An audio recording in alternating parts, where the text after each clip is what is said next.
Hello and welcome to Jackson's Job.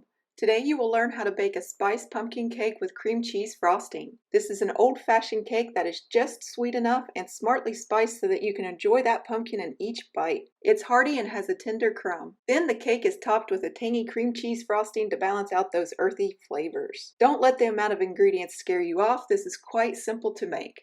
Let's get to baking. You will need an 8-inch or 20-centimeter cake pan. You want to grease and line the bottom with parchment paper or use baking spray. Please preheat your oven to 325 degrees Fahrenheit or 160 degrees Celsius.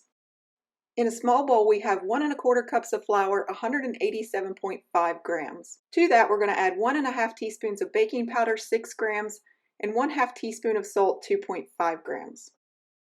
Next, we are going to add in some spices. We're going to use 1 teaspoon of cinnamon, 2 grams, 1/2 teaspoon of ground ginger, 1 gram, and 1/4 teaspoon of allspice, 0.5 grams. If you don't have these spices, you can use pumpkin pie spice in its place.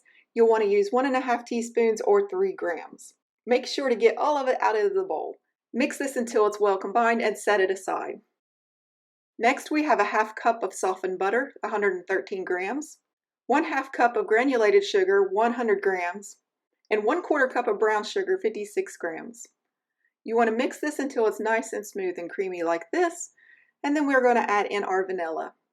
1 teaspoon of vanilla, 5 milliliters. Don't overdo it with the vanilla. You really want the spices and pumpkin to shine through in this recipe. Beat it until it's well combined, and then we're going to add in our eggs. We're going to add 2 large eggs, 100 grams, but you want to beat them in separately. You do this so that you don't break the mixture and it ends up with a very dense texture. So take your time here, create a lot of air. You want it to look like this before you add the next egg.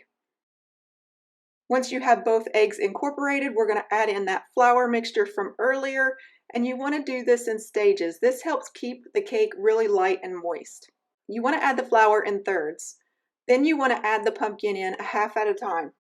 Next, you want to add in 3/4 of a cup of pureed pumpkin, that's 183 grams, and you want to add this in a little bit at a time as well. Add some flour, then some pumpkin, flour, pumpkin, and then flour. Don't forget to scrape down the sides as you go. You want to beat this until it's just really nice and smooth and incorporated. You don't want to overmix the batter at the end. About 30 seconds is all you need on a low speed. You're going to put this into your pan and it's going to be a very thick batter, so you're going to have to spread it out evenly into your pan. Take your time here. The more level you make it, the more level your cake will be. You want to bake this 25 to 35 minutes. If you overbake it, you'll get a couple cracks like I did here. It's better to use a thermometer and reach the temperature between 200 to 210 degrees Fahrenheit or 93 to 99 degrees Celsius. This will ensure you have a very nice moist cake. In a large bowl, we have a 1/4 cup of softened butter, 56 grams, and we're going to beat this until it's smooth. You want to beat the butter separately from the cream cheese so that you don't get any lumps. Next, we're going to add in a 1/2 cup of cream cheese, 113 grams. And you want to beat this in with the butter until it's smooth. If you need to, scrape down the sides as you go along. Now we're going to add in some vanilla for some more flavoring. 1/2 teaspoon of vanilla, 2.5 milliliters. Again, don't go overboard on the vanilla here. You can even leave it out completely. Mix it until it's well blended, and then we're going to add in our powdered sugar a little bit at a time so that you have a very smooth and grain-free frosting. You will need 1 cup or 125 grams. If you dump it in all at once, it'll be gritty tasting, so do it gradually, about a spoonful or so. In the end, the frosting should look really silky smooth like this. Now we have our cooled cake from earlier, and we are going to frost the top of it.